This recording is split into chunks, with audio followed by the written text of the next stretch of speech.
2020, folks, and some of us are just so over it. This whole thing going on with the president and COVID-19 and the super spreader event that happened.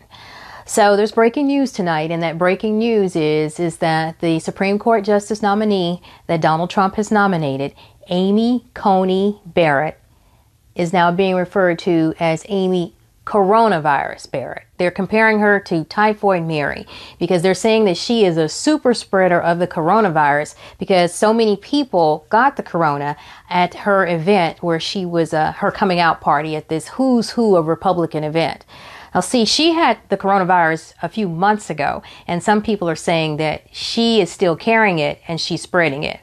But before we start labeling people, let's take a look at this. But why call Judge Amy Coney Barrett Judge Amy Corona Barrett? Well, apparently she had the coronavirus this past summer, and some people want to claim that she is a super spreader like Typhoid Mary. Typhoid Mary is the first well-documented super spreader of a plague. She migrated from Ireland to America in the late 1800s. She was a cook for wealthy people. Some say a cook that killed, just because about everyone that she worked for caught typhoid fever, even though she didn't have any symptoms. But she was able to spread the illness to some 50 to 200 people. There are some people who can have no symptoms of a plague, but they can be carriers of the plague because it can position itself inside their bodies, in their cells, and it can turn them into chronic asymptomatic carriers. They, in turn, unknowingly spread the infection without it showing up in their bodies. But it's highly unlikely that Judge Barrett is a super spreader.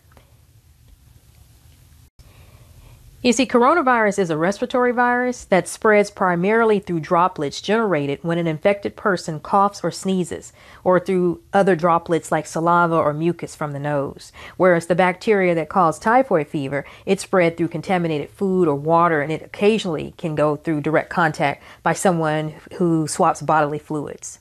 So it's not likely that Judge Barrett is the super spreader in this COVID cluster. Judge Amy Coney Barrett, Donald Trump's Supreme Court nominee. He wants her to sit in the beloved Ruth Bader Ginsburg's seat so bad that on September 26, against the guidelines of the Center for Disease Control, he hosted a ceremony and reception at the White House that about 150 people, including young children, attended, with hardly anyone wearing a mask, let alone social distancing. They had no idea they were about to become superstars, well, super cluster stars on the COVID-19 world stage. So while they were gloating and hugging and high-fiving and hugging, COVID-19 was having a field day at their event. Here's who has it so far from the Republican Party. Chris Christie, former New Jersey governor. He was at the event at the White House, as well as former top Trump aide Kellyanne Conway, Republican Senators Tom Tillis of North Carolina, Mike Lee of Utah, top Trump aide Hope Hicks, campaign manager Bill Stepien, Republican National Committee Chairwoman Ronna McDaniel has the corona. The president of Notre Dame, John Jenkins, he says now he's sorry that he evidently caved to peer pressure and took off his mask like all the geniuses, minus these poor children who were exposed to the deadly virus at the society event during a national pandemic. There are 2 to 3 White House journalists who caught it at the event. Melania Trump, who always seems to be so over it, she has it.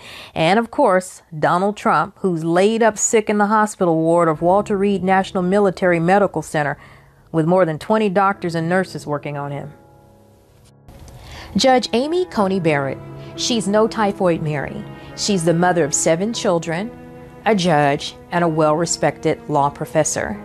And in fact, she could find herself at risk again of catching COVID, as there have been a few rare cases where there have been people who had COVID-19 and they were reinfected.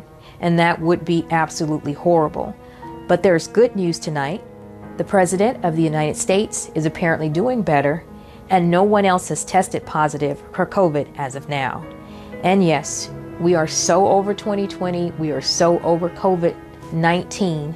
Let's just pray that soon it will be over.